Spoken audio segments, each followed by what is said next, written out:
এটি বরফ এবং আগুনের মধ্যে একটি সুপার শোডাউন। বরফই আগুন নিভিয়ে দিয়েছিল। তখনও আগুনের শিখা বরফ গলে যাচ্ছিল। আসুন অপেক্ষা করি এবং দেখি পরবর্তী। আসুন একটি উষ্ণ হাততালি দিয়ে শুরু করা যাক। আসুন রাশিয়া থেকে আর্কটিক নেক ডেকে স্বাগত জানাই। শোকার্ট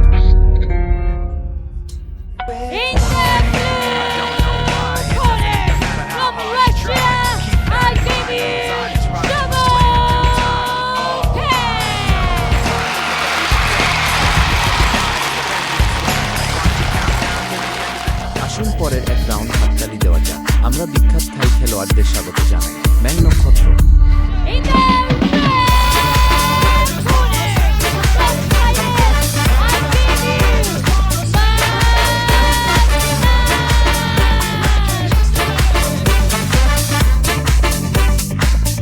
ঠিক আছে, লাল এবং নীল উপস্থিতি অবস্থান। এরপরে আসুন তাদের সাথে পরিচিত। নীল সাইড প্লেয়ার হলেন শোকাটার, রাশিয়া থেকে 29 বছর বয়স, উচ্চতা 165 সেমি। তার MMA রেকর্ড 27টি লড়াই, 26টি জয় এবং 11টি জয়। লাল দলের এই খেলোয়াড় থাইল্যান্ডের ম্যাক্সিম। এই বছর বয়স 23 বছর, 178 সেমি লম্বা। পেশাদার রেকর্ড 187 লড়াই, 158 জয়। 42 খজ। তিনি অত্যন্ত সমৃদ্ধ অভিজ্ঞতার সাথে একজন যোদ্ধা বলা যেতে পারে।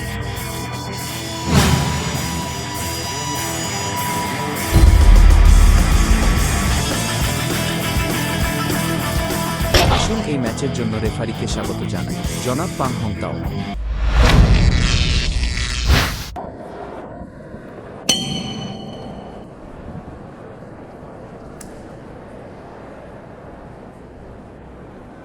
কোচ ডং, ঠিক আছে। আজকের প্রতিযোগিতা, এটি 65 কেজি বিভাগে আরেকটি কোয়ার্টার ফাইনাল ম্যাচ ছিল। ব্লু সাইড প্লেয়ার শোকার্ট, লাল দিকের কি হবে? মুয়ে থাই তারকা মানজিন। এই মুহূর্তে একেবারে শুরুতে এটি ম্যাংসিং এর একটি হাই সুইপ কিক। এই এক শোকার্টোপা দখল করে নিয়ে পাল্টা আক্রমণে বরখাস্ত করা হয়। উভয় পক্ষই প্রচণ্ড শুরু করেছিল। এটা অনেকটা ম্যাংজিনের মতো। ঘুরে দাও এবং পিছনে লাথি মারো। তথ্য দেখায় এই শোকার্ট একজন মিশ্র মার্শাল আর্টিস্ট, সুতরাং আমরা দেখতে পাচ্ছি তার বিল্ডটি বেশ শক্ত। হ্যাঁ, ম্যাংস্টার সম্পর্কে কি? তার পায়ের কৌশল চমৎকার। লড়াইয়ের সাথে পরিচিত বন্ধুরা প্রায়শই তাকে দেখে, কারণ এটি খুব উঁচু পর্দার চেহারা সহ একজন থাই খেলোয়াড়। কিন্তু তুলনামূলকভাবে বলতে গেলে শোকার্টের মুখোমুখি তার বক্সিং কৌশল সম্পর্কে কি? এটি খুব সুবিধাজনক প্রভাব ফেলেছে বলে মনে হয় না। আর মাথার প্রতিরক্ষার কি হবে? তারা বেশ খোলা মনের হতে পারে। সুতরাং এখনই শোকার্টে পরপর দুটি ঘুষি তার মুখের উপর পড়ে। আসুন শোকার্টের প্রযুক্তিগত স্টাইলটি দেখে নেওয়া যাক। তিনি এগিয়ে গেলেন এবং অবিশ্বাস্য গতিতে পিছু হটলেন। তদুপরি তার লড়াইয়ের শৈলী মিশ্র মার্শাল আর্টের স্থায়ী কৌশলগুলির কাছাকাছি। এছাড়াও আন্দোলনের সময় শক্তের প্রচুর বামডান আন্দোলন রয়েছে। তুলনামূলকভাবে বলতে গেলে এই ধরনের থাই খেলোয়াড় আরও এগিয়ে এবং পিছনে চলে যায়। ম্যাংজিংয়ের দিকে তাকিয়ে এটি এখনও ধাপে ধাপে বন্ধ হয়ে যাচ্ছে। যদিও তিনি এই বাহুর দৈর্ঘ্য, তবে সামগ্রিক আক্রমণাত্মক গতি এগিয়ে যেতে থাকে। হ্যাঁ, খেলোয়াড় ম্যাংসিং সম্পর্কে কি? তিনি এক ধরনের মুয়ে থাই যোদ্ধা। এটা সরু টাইপ, তাই বিশেষ করে তার পায়ের কৌশল। এটি হালকা এবং আরও প্রাণবন্ত ধরনের। চাবুকের মতো চাবুক মারছে। গতি অত্যন্ত দ্রুত। জশান কেলাইয়ের বিপরীতে এটি একটি শক্তিশালী কিক কৌশল। এই খেলার দুটি ভিন্ন শৈলী। সুতরাং আমরা এখানে আছি। পরবর্তী ম্যাচগুলিতে আপনি এটি পরীক্ষা করে দেখতে পারেন। ম্যাংজিংয়ের লাথি মারার কৌশল কিভাবে কাজ করে দেখুন। এটি হালকা এবং দ্রুত, কিন্তু আঘাত ছিল খুবই ভারী। ঠিক আছে, বাহ, এটা একটা শোকার্ট। পাল্টা আক্রমণের পিছনের হাতের সুইং, এটি শাকাতের ঘুষি, এটি সত্যিই ভারী। এখন পিছনে ফিরে তাকালে, যদিও শোকার্ট একজন মিশ্র মার্শাল আর্টিস্ট, তবে ঘুষিটি অত্যন্ত শক্তিশালী ছিল এবং বাধাটি খুব সঠিক ছিল।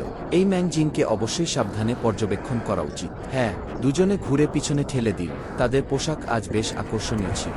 ম্যাং জিং সাধারণ মুয়ে থাই শর্টস পরেছেন এবং তার প্রতিপক্ষ শোকার্ট তাদের মধ্যে একটি পরেছিলেন কিছুটা লম্বা MMA স্পোর্টস প্যান্ট। ঠিক আছে, শৌকতকে বাধা দেওয়ার জন্য একটি ফ্রন্ট হ্যান্ড ফ্ল্যাট হুক রয়েছে, তবে এটি মিস হয়েছিল, চিহ্নটি মিস করেছিল। ওহ, এই হাঁটুর আঘাত! তখন ম্যাংসিং এখনও মাঠে খুব অভিজ্ঞ ছিলেন। এইমাত্র যখন সে দেখল তার প্রতিপক্ষ কাছাকাছি যাওয়ার চেষ্টা করছে, সামনের পা থেকে হাঁটুর আঘাত ছিল। এটা একটা নিখুঁত অবরোধ ছিল। আমরা দেখতে পাচ্ছি যে শৌকত এখনও গতিতে কিছুটা নড়াচড়া করছে, খুব খুব দ্রুত। ঠিক আছে, রাউন্ড 1 শেষ। দুজন ভিন্ন পথে এগোচ্ছিলেন। আমি দেখতে পাচ্ছি যে আরও ম্যাংজিং আরও পিছনে পিছনে চলছে। শোকার্টের বামডান আন্দোলন সামনের এবং পিছনের উভয় আন্দোলনকে কভার করে, আরও আন্দোলনের গতিপথ। অন্যদিকে শোকার্ট তার বক্সিং আক্রমণাত্মক স্টাইলের একটি ধ্বনি, পেন্ডুলাম এবং পেন্ডুলাম, পাকা এবং সোজা ঘুষি সহ। ম্যাং স্টার একটি সাধারণ থাই স্টাইল। এই ধরনের বক্সিং মূলত তুলনামূলকভাবে সাধারণ ভারী স্ট্রাইকের উপর দৃষ্টি নিবদ্ধ করে।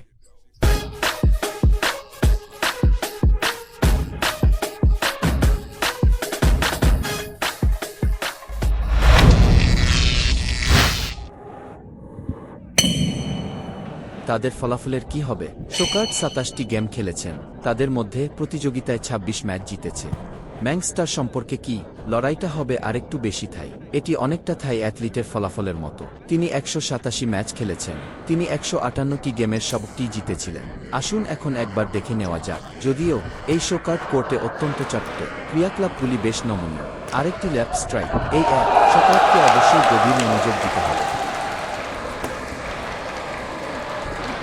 দুজন দ্বিতীয় রাউন্ডে প্রবেশ করেছিলেন। ম্যাচের সামগ্রিক গতি ইতিমধ্যে অনেক গতি বাড়িয়ে দিয়েছে। এখন এটি দেখে ম্যাং জিং এখনও কিছুটা জায়গার বাইরে বলে মনে হচ্ছে। হ্যাঁ, এই ধরনের মুয়ে থাই যোদ্ধা যা বেশি সাধারণ। একবার গতি দ্রুত বেড়ে গেলে মানিয়ে নিতে এখনও কিছুটা সময় লাগে। আসুন এই শোকার্ট দেখে নেওয়া যাক। একটি ত্রিমাত্রিক অপরাধ। উপরের বাম কোণে একটি মুষ্টি রয়েছে, নিচের ডান কোণে কেবল পা। যদিও আক্রমণাত্মক স্টাইলের ক্ষেত্রে, আসুন একটি সমৃদ্ধ অভিজ্ঞতার জন্য শোকার্টের দিকে নজর দেওয়া যাক। ম্যাং জিং আরও কিছুটা সোজাসাপটা বলে মনে হয়, তবে সামগ্রিক ছন্দের দিকে তাকায়। এভাবে শোকার্টের অব্যাহত খেলা তার স্ট্যামিনাকে প্রভাবিত করবে। এই আক্রমণে আস্থা সহ এটি দ্রুত ক্ষয় হয়ে যাবে। হ্যাঁ, আরেকটি সংমিশ্রণ। এই সময়ে ম্যাংজিংয়ের তার উচ্চতার সুবিধার পুরো ব্যবহার করা উচিত। কাছাকাছি যাওয়ার সময় আপনার হাঁটুকে ধাক্কা দেওয়ার জন্য আপনাকে আপনার ঘাড়ের চোখ ব্যবহার করতে হবে, এমন একটি বিশেষ কৌশল। হ্যাঁ, এই মুহূর্তে এই দুই খেলোয়াড়ের একটি আকর্ষণীয় দৃশ্য ছিল। ম্যাংসিং গলা বাঁধা হাঁটুর আঘাত করার পরে সে তো এখনই দ্বিধাগ্রস্ত। আমার কি হাঁটু গেড়ে বসে থাকা উচিত? আর এই প্রতিপক্ষ এটাও বিবেচনা করে, রেফারিদের কি পদক্ষেপ নেওয়া উচিত নয়। প্রকৃতপক্ষে একজন দুর্দান্ত খেলোয়াড় খেলার জন্য নিয়ম থাকতে হবে, আরও আধিপত্য আছে, কারণ এখন অবাধ লড়াইয়ের জন্য আরও বেশি নিয়ম রয়েছে। এই পুরানো বিয়োগ এক নিয়মের উপর ভিত্তি করে।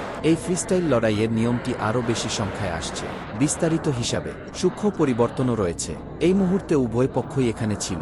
সম্ভবত যখন হাঁটু পিছনে ঠেলে দেওয়া হয়, মনে হচ্ছে দ্বিধা একটু বেশি। আমি বুঝতে পারছি না যে আমার এটি ধাক্কা দেওয়ার দরকার কিনা। তিনি এখনও টানা হাঁটুতে আঘাত করতে পারেন। হ্যাঁ, তাই দুই পক্ষকে কিছুটা আলাদা মনে হচ্ছে। তিনি কোর্টে কিছুটা বিভ্রান্ত ছিলেন। হ্যাঁ, আসুন এটা দেখি। শোকার্টের শক্তিশালী ডান পাঞ্চ, এরপরে একটি বাম সামনের সুইপ। এটি এমন একটি জিনিস যা বারবার ঘটে। এটি ম্যাং জিংয়ে কাজ করেছিল। একই সময়ে এটি বন্য নক্ষত্র বাম হাঁটু দিয়ে এই ধরনের পাল্টা আক্রমণ শোকার্টের মিড ডিসেকশনের বিরুদ্ধে। এটা এখনও বেশ ধ্বংসাত্মক। এখন মনে হচ্ছে শোকার্ট আক্রমণ করছে। তিনি বিশেষত ম্যাং জিংয়ের হাঁটু সম্পর্কে সতর্ক ছিলেন। ঠিক আছে, শুধু একটা হাঁটু। এটি শোকার্টের শরীরের মাঝখানে অবতরণ করেছিল। এটি ছিল শোকার্টের আক্রমণের সময় ওয়াইল্ড স্টারকে বাধা দেওয়ার জন্য একটি হাঁটুর আঘাত। সময়টি খুব সঠিক ছিল। হ্যাঁ, খেলা চালিয়ে যান। আমাদের এমএই কিংবদন্তির নিয়ম সম্পর্কে কি? যখন কোনো খেলোয়াড় রেফারির কাউন্টডাউনে পৌঁছানোর পরে থাকে, ভারী ধর্মঘটের পর প্রথমবারের মতো 2 দফা ছাড়, তারপরে প্রতিটি পরবর্তী কাউন্টডাউন প্রতিটি পয়েন্ট কেটে নেওয়া হয়। হ্যাঁ, অন্য কথায়, এমনকি যদি এক রাউন্ডে 2টি নকডাউন হয়, সর্বোচ্চ স্কোর অর্থাৎ 3 পয়েন্টের মুখোমুখি। প্রকৃতপক্ষে উচ্চতার দিক থেকে ম্যাং জিংয়ের উচ্চতা শরীরে বাধা দেওয়ার জন্য হাঁটুতে এটা বলা উচিত যে শোকার্টের জন্য এটা একটা বড় হুমকি। আর শোকার্টের কি হবে? কারণ উচ্চতা এবং বাহুর দৈর্ঘ্য তেমন সুবিধাজনক নয়। তাই আমি বিশেষত একটি কাছাকাছি থেকে মাঝারি পরিসরে যেতে চাই। ম্যাং জিংয়ের সাথে বক্সিং, কিন্তু মাঝ ও নিকটবর্তী সময়ে এই বাধা যা পা এবং হাঁটু অতিক্রম করে। কাকতালীয়ভাবে এটি তখনই যখন বর্ষা এবং ঢালের মধ্যে সম্পর্ক কার্যকর হয়।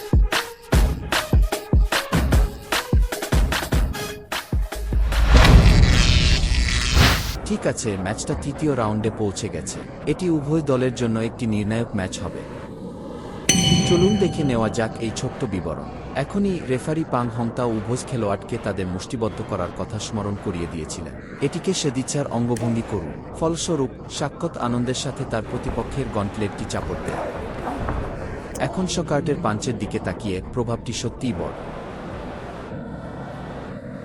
যদিও এই ঘুষি ম্যাং জিংয়ের মুষ্টিবদ্ধ কৌশলের ব্যবধান, আক্রমণ হোক বা প্রতিরক্ষা, তাদের কেউই তেমন ভালো করতে পারেনি। তবে এই ধরনের বড সুইং পাঞ্চ একবারে কার্যকরভাবে ভেঙে ফেলাও কঠিন।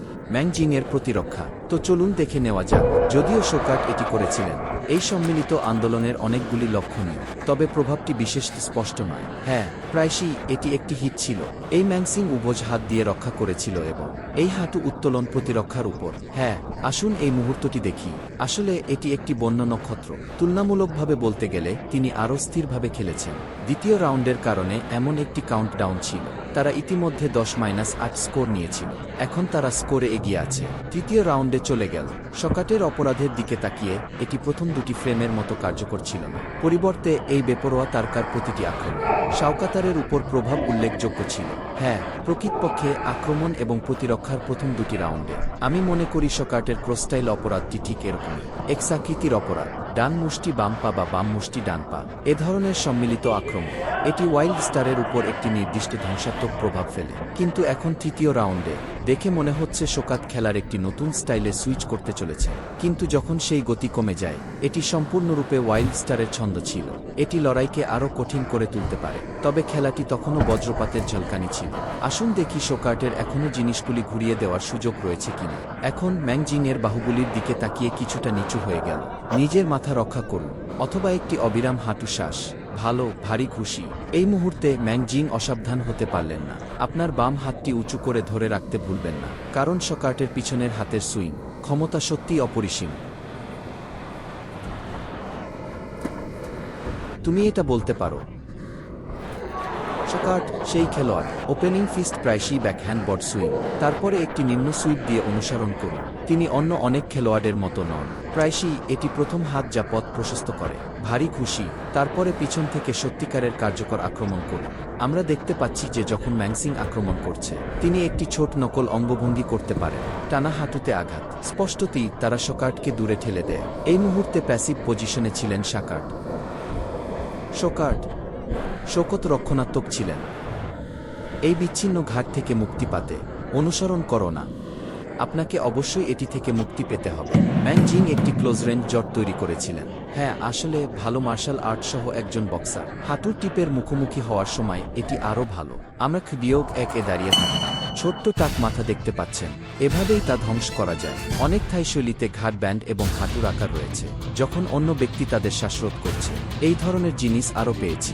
শারীরিক পাঞ্চিং কৌশল। ম্যাং জিং হাঁটুতে আঘাত করছিলেন, বা বরং বক্সিংয়ের আগে তিনি একটি ছোট পদক্ষেপ পরিবর্তন করতে পারেন। সর্বোপরি তিনি পা সম্পর্কে ভাবছিলেন, তবুও হাঁটু থেকে বের হতে হবে। আর আমি এগিয়ে যাব নাকি পিছু হটব, এই মুহূর্তে তার রায় সম্পর্কে এটি কিছু ত্রুটির কারণ হতে পারে। ঠিক আছে সবাই, এরপরে আমরা একটি ঘোষণা করি।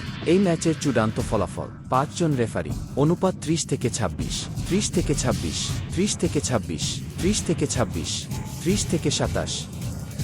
সুতরাং চূড়ান্ত ফলাফল।